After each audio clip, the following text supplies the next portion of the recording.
پھر ادھر سے اللہ اور ادھر سے اللہ کے محبوب، اور پھر احرام کے 2 چادریں، ہائے یہ منظر تو دیکھنے کے قابل ہوگا، یہ منظر ہی تو دیکھنے کے قابل ہے۔ دنیا جب سے بنی ہے، زمین جب سے قائم ہوئی ہے، آسمان جب سے وجود میں آیا ہے، زمین اور آسمان نے نہ اس سے پہلے ایسا کوئی خوبصورت منظر دیکھا، نہ اس کے بعد دیکھے گا کہ رب کا محبوب آج 2 چادروں میں لپٹ کے اللہ کے گھر کی طرف جا رہے ہیں۔ ہائے کاش کہ ہم بھی اس زمانے میں ہوتے، آج ہم ان پہاڑوں اور پتھروں سے جا کر کے پوچھتے کہ ہمارے نبی کی یہاں کیا شان ہوا کرتی تھی۔ اللہ ہم سب کو لے جائے، اللہ ہماری نسلوں کو لے جائے، اللہ یہاں بیٹھے کسی فرد کو تب تک موت نہ دے جب تک اپنے گھر میں نہ بلا لے۔ کاش اللہ نے لکھ ہی لیا ہو، لکھ ہی لیا۔ انشاءاللہ ارادہ کرو، سب اپنی طرف سے کوشش کریں گے، اللہ ضرور پہنچائے گا انشاءاللہ۔ میرا اللہ بہت بڑا ہے، اللہ بہت بڑا ہے، ہمارا ذہن بہت چھوٹا ہے، ہمارے پاس پیسے بالکل نہیں ہیں، لیکن اللہ کے پاس پیسے بہت زیادہ ہیں۔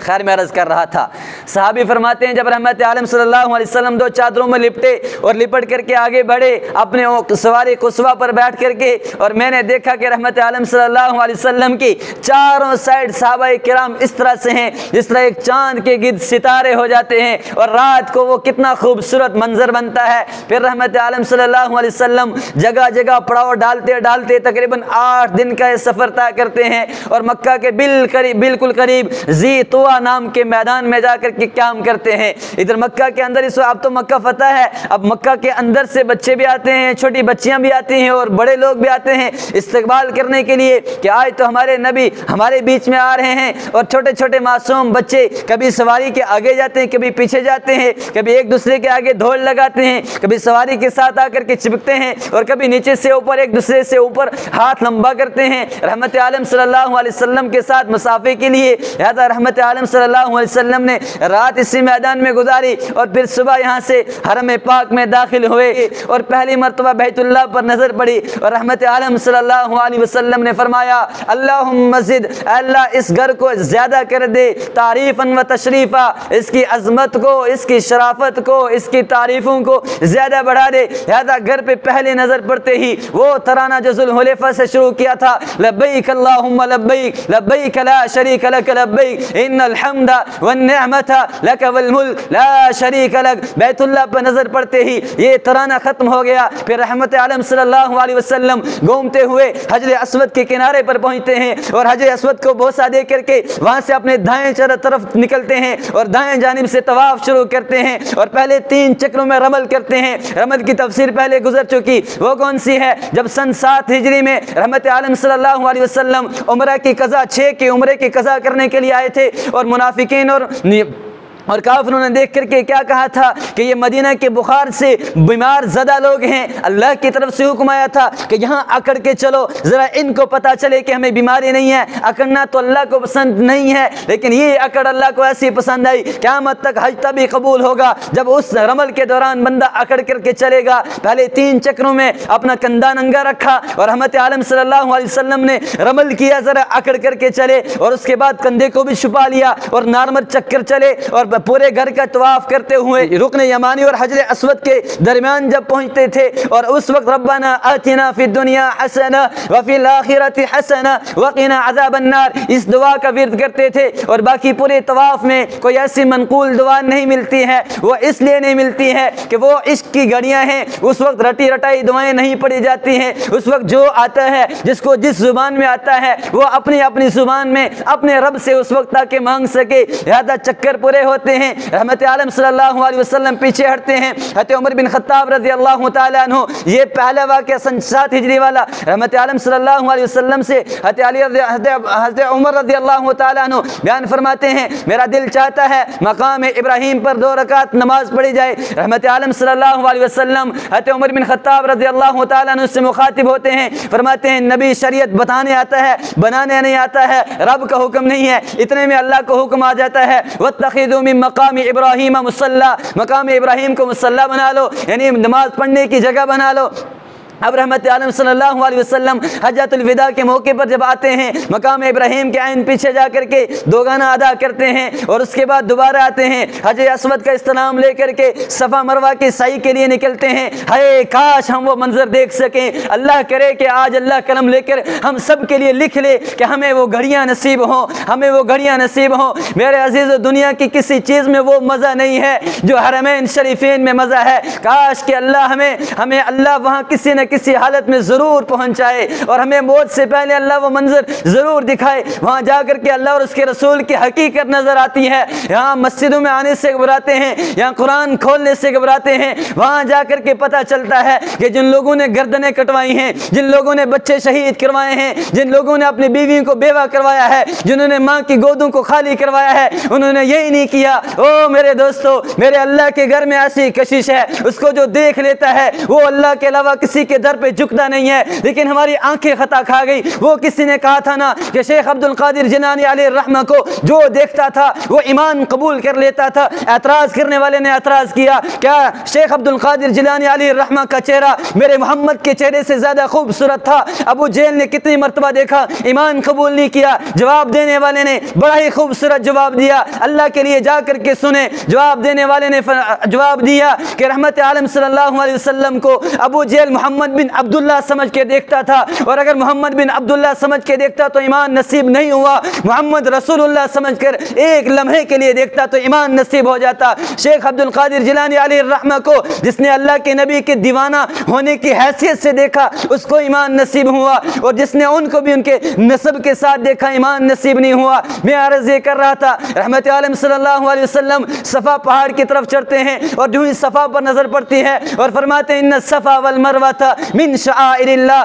فمن حج البیت او اعتمر فلا جناح علیہ ان یطوف بہما۔ اور جب صفا پہاڑی پر چڑھتے ہیں اور صفا پہاڑی پر عین چڑھ کر کے ہائے کاش ہم اس منظر کو دیکھ سکیں، ہائے کاش ہم اس منظر کو دیکھ سکیں۔ صفا پہاڑی پر چڑھ کر رحمت عالم صلی اللہ علیہ وسلم نے جب خانہ کعبہ کی طرف دیکھا اور فرمایا لا الہ الا اللہ وحدہ لا شریک لہ لہ الملک ولہ الحمد یحیی ویمیت لا الہ الا اللہ وحدہ لا شریک لہ انجز وعدہ ونصر عبدہ وحزم الاحزاب وحدہ۔ اور یہاں سے اور بھی بہت ساری دعائیں مانگی، دعائیں مانگ کر کے صفا سے عین صفا پہاڑی پر چڑھ کے ہائے کاش ہم وہ منظر دیکھ سکیں۔ رحمت عالم نے جب خانہ کعبہ کو دیکھا، صفا پہاڑی پر چڑھ کے سامنے خانہ کعبہ نظر آتا ہے، تصور کی نگاہ میں مضمون بدلنا نہیں چاہتا ہوں، تصور کی نگاہ میں دل چاہتا ہے بار بار یہی کہا جائے صفا پہاڑی پر چڑھ کے خانہ کعبہ کو دیکھا جائے، صفا پہاڑی پر چڑھ کر خانہ کعبہ کو دیکھا جائے۔ رحمت عالم صلی اللہ علیہ وسلم جب وہاں سے آگے بڑھتے ہیں اور مروہ کی طرف نکلتے ہیں، بیچ میں جب تھوڑی نشیبی جگہ آتی ہے، پس جگہ آتی ہے جہاں آج سبز لائٹیں لگی ہیں، وہاں سے ذرا دوڑ کر کے چلتے ہیں، ذرا تیز قدمی کے ساتھ چلتے ہیں، پھر مروہ پہاڑی پر چڑھ کر بھی وہاں بھی یہی دعا پڑھتے ہیں لا الہ الا اللہ وحدہ لا شریک لہ لہ الملک ولہ الحمد یحیی ویمیت لا الہ الا اللہ وحدہ لا شریک لہ انجز وعدہ ونصر عبدہ وحزم الاحزاب وحدہ۔ اور اس کے بعد 7 چکر لگا کر کے 7واں چکر جب مروہ پہاڑی پر ختم ہوتا ہے اور پھر اپنے صحابہ سے مخاطب ہو کر کے فرماتے ہیں میرے صحابہ میں نے احرام باندھا ہے، میں حج کر کے کھولوں گا، لہذا آپ اس احرام کو کھول دیں اور عمرہ کے لیے اس احرام کو عمرہ کا احرام باندھیں اور حج کے لیے دوبارہ احرام باندھیں۔ اس کی کیا تفصیل تھی، کیوں کھولا تھا بعض نے کیوں نہیں کھولا تھا، وقت ہو گیا، یہ بات ادھاری رہی، زندگی رہی تو انشاءاللہ آئندہ پیش کی جائے گی۔